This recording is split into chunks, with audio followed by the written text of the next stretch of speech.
Bonjour à tous et donc bienvenue sur la chaîne de Bébésaurus. Donc là aujourd'hui on est dans notre élevage. Donc on va récolter les pontes de notre couple de Sauromalus ater. La femelle vient de pondre, hein, donc venez voir. Donc là le mâle est là, il est en mue, il n'est pas très coloré, la femelle est derrière. On a mis une plaque en plastique qui fait office de terrier pour qu'elle puisse aller pondre ses œufs dessous. Donc dessous on a garni avec de la fibre de coco humide. Donc là on voit aisément que la femelle a pondu. Vous voyez comment elle est toute maigre, on voit bien la colonne vertébrale sur la base de la queue, ainsi que la queue tout aplatie, le ventre maigre, donc là ça prouve qu'elle a pondu. Donc normalement si je soulève la plaque, on devrait voir les œufs, donc vous voyez elle a bien tassé.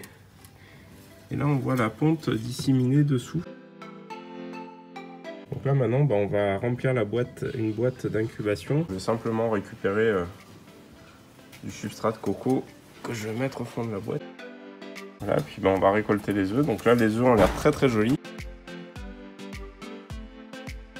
Celui-là c'est un œuf pas fécondé, vous voyez il est tout... c'est un slug.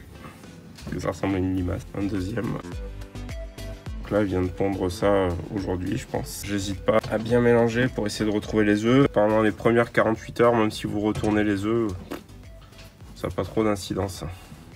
Après, pendant l'incubation, effectivement, il vaut mieux éviter de le faire. Même si, malgré mon expérience avec des accidents, parfois, je fais tomber une boîte avec des œufs, des choses comme ça. Au cours de l'incubation, les petits naissent quand même.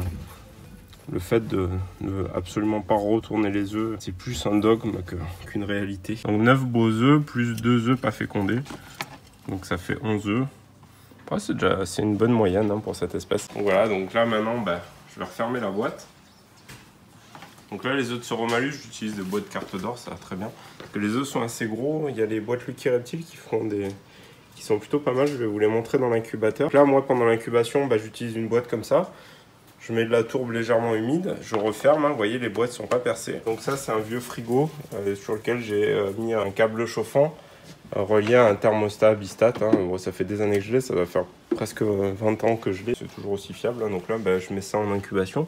Donc vous voyez, selon la taille des œufs, moi ce que je préfère pour incuber, c'est les boîtes Lucky Reptile. Donc on remplit le fond avec de l'eau. Il y a des grilles dessus, on pose simplement les œufs sur les grilles qui ne sont pas en contact avec l'humidité. Et puis on met ça en incubation. On a pas mal de pontes, ça a commencé à éclore d'ailleurs. Là c'est des jeunes qui sont nés il y a quelques jours. Ils sont très jolis.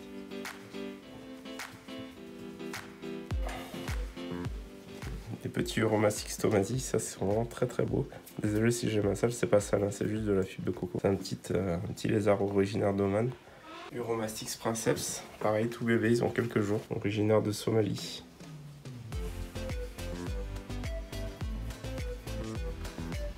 Et les très rares Uromastix indiens, Sahara hardwicki. Alors maintenant c'est plus Uromastix, c'est Sahara, ça a changé de nom. Mais c'est avant c'était considéré comme Uromastix, c'est l'espèce la plus primitive. Vous voyez, la queue est presque souple.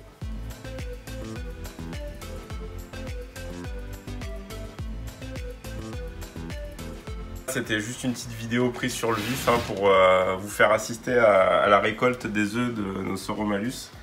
Donc là, je vais jeter les 2 œufs qui sont pas fécondés. Hein. Ça sert à rien de les incuber. Donc je vous dis à bientôt sur notre chaîne, dans notre magasin. N'hésitez pas à nous soutenir, à poser des commentaires ou à vous abonner à notre chaîne. Allez, salut!